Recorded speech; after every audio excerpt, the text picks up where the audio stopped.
Біздің сабағымыз мұғалімнің сабаққа дайындалу жүйесі деп аталады. Ең алдымен біз ғалым Сухам Римскийдің сөзінен бастап кететін болсақ, мұғалім сабақта білімді әлеміне терезе ашып қана қоймай, өзіне де көрсетеді, оқушылар алдында өзінің рухани әлемін, рухани байлығын ашады деп айтып кеткен екен. Келесі бізде бұл сабақ деген не екенін түсіндіре кететін болсақ, сабақ логикалық аяқталған, толық шектеулі бағандармен негізделіп қамтылған оқу тәрбие үрдісін біз сабақ деп айтамыз. Бізде әрбір сабақта логикалық, психологиялық және ұйымдастыру бірлігі болуы тиіс. Логикалық бірлік дегеніміз бұл сабақ бөліктерінің, яғни құрылым элементтерінің аралығындағы ішкі өзара байланыс заңдылығын айтамыз. Келесі психологиялық бірлік. Оқушылардың танымдық іс-әрекеттердегі белсенділігі, жинақтылығын айтамыз.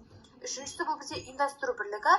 Бұл сабақта алдын ала жабдықтарды және оларды рет-ретімен пайдалануды бүкіл сабақ бойында оқушыларды белсенді, тиімді жұмысқа ұйымдастыруды айтады екенбіз. Келесі сабақты талдау түрлері.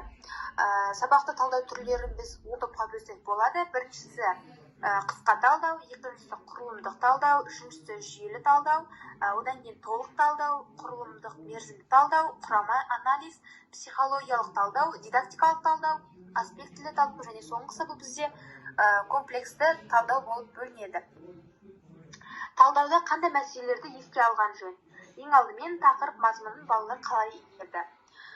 Сабақта қолданылған оқыту әдістерінің тиімділігі, сабақтың дидактикалық және тәрбиелік міндеттері қалай шешіледі, сабақтың жақсы жақтары мен кемшіліктері, және соңғысы сабақ процесінде болған кемшіліктерді келесі сабақтарда болдырмау жолдары. Жасалған сабақ жоспары бойынша мұғалім ең алдымен біріншісі сабақ тақырыбы бойынша оқулықты, оқу құралдарын және түрлі қосымша әдебиеттерді пайдаланып өзінің білімін